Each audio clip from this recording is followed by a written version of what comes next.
देश के सबसे बड़े एडटेक बायजू की मुश्किलें कम होती नहीं दिख रही हैं।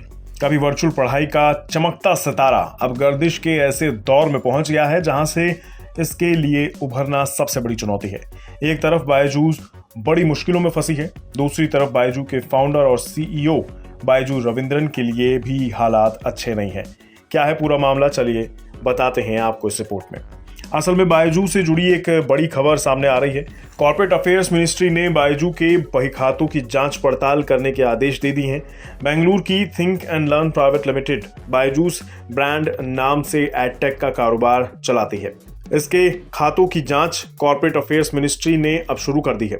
बायजूस पहले से ही कई मुश्किलों का सामना कर रही है, जिसमें फाइनेंशियल स्टेटमेंट दाखिल करने में देरी और कॉर्पोरेट गवर्नेंस संबंधी मसलों को लेकर चिंताएं शामिल हैं। न्यूज एजेंसी पीटीआई ने एक अफसर के हवाले से बताया कि कंपनी अपने फाइनेंशियल स्टेटमेंट जमा नहीं कर पाई है और इसके ऑडिटर्स ने इस्तीफा दे दिया है।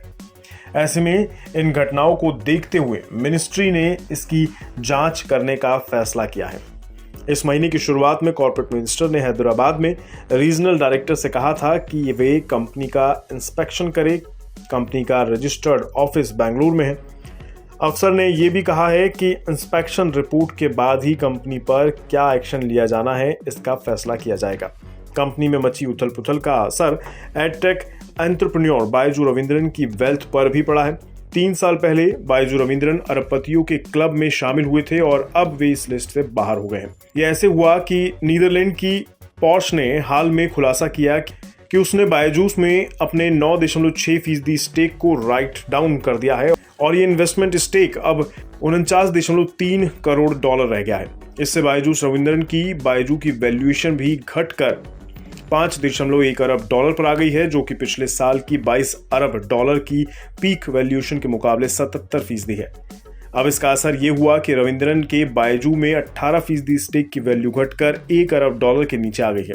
इतना ही नहीं, अगर पिछले साल रविंद्रन के बायजू में इन्वेस्ट करने के लिए उठाए गए कर्जों को जोड़ लिया जाए तो उनकी पर्सनल नेटवर्थ 47.5 करोड़ डॉलर रह जाती है। यह आंकड़ा 2020 में रविंद्रन के 1.8 अरब डॉलर की नेटवर्थ के साथ फोर्ब्स वर्ल्ड बिलियनियर्स लिस्ट में एंट्री करने के लेवल से बेहद कम है। तब उनकी फर्म की वैल्यूएशन 10 अरब डॉलर थी। 2 साल में उनकी नेटवर्थ बढ़कर 3.6 अरब डॉलर पर पहुंच गई थी। बायजू की parent company think and learn की नींव बायजू रविंद्रन ने रखी थी, जो खुद एक मैथ्स टीचर रहे हैं। Think and learn private limited की नींव 30 नवंबर 2011 को पड़ी थी। 2020 से 21 में रविंद्रन ने ताबड़तोड़ 4.2 अरब डॉलर की पूंजी जुटाई। इसके इन्वेस्टर्स में यूबीएस और आबू धाबी का सॉवरेन फंड शामिल थे। इस पूंजी का एक बड़ा हिस्सा रविंद्रन ने भारत, एशिया और अमेरिका में कई खरीदारियों में किया। उन्होंने आकाश एजुकेशनल सर्विसेज को 95 करोड़ डॉलर में खरीद लिया और सिंगापुर की ग्रेट लर्निंग को 60 करोड़ डॉलर में खरीदा। 19 सितंबर 2022 की सालाना आम बैठक के बाद से कंपनी की कोई एजीएम नहीं हुई है। हाल के महीनों में बायजू के सामने कई बड़ी चुनौतियां खड़ी हो गई हैं। इनमें कॉर्पोरेट गवर्नेंस के मामले भी शामिल हैं। ऑडिट फर्म डेलॉयट ने बायजू के खातों के ऑडिट करने से इस्तीफा दे दिया है और इसकी वजह फाइनेंशियल स्टेटमेंट जमा कराने में हुई देरी को बताया है। इसके साथ ही कंपनी के 3 बोर्ड मेंबर्स भी इस्तीफा दे चुके हैं और इससे बायजूस की क्राइसिस और गहरा गई है। अलग अलग रिपोर्ट के मुताबिक बायजू में अब तक 3,500 से ज्यादा लोगों को नौकरी से भी निकाला जा चुका है। अब कॉर्पोरेट अफेयर्स मिनिस्ट्री के बायजू का इंस्पेक्शन करने से न सिर्फ कंपनी बल्कि बायजू रविंद्रन के लिए एक और चुनौती खड़ी हो गई है। देखना ये होगा कि बायजू इस चुनौती से कैसे निपटती है और क्या रविंद्रन अपने नुकसान की भरपाई करने में सफल हो पाएंगे।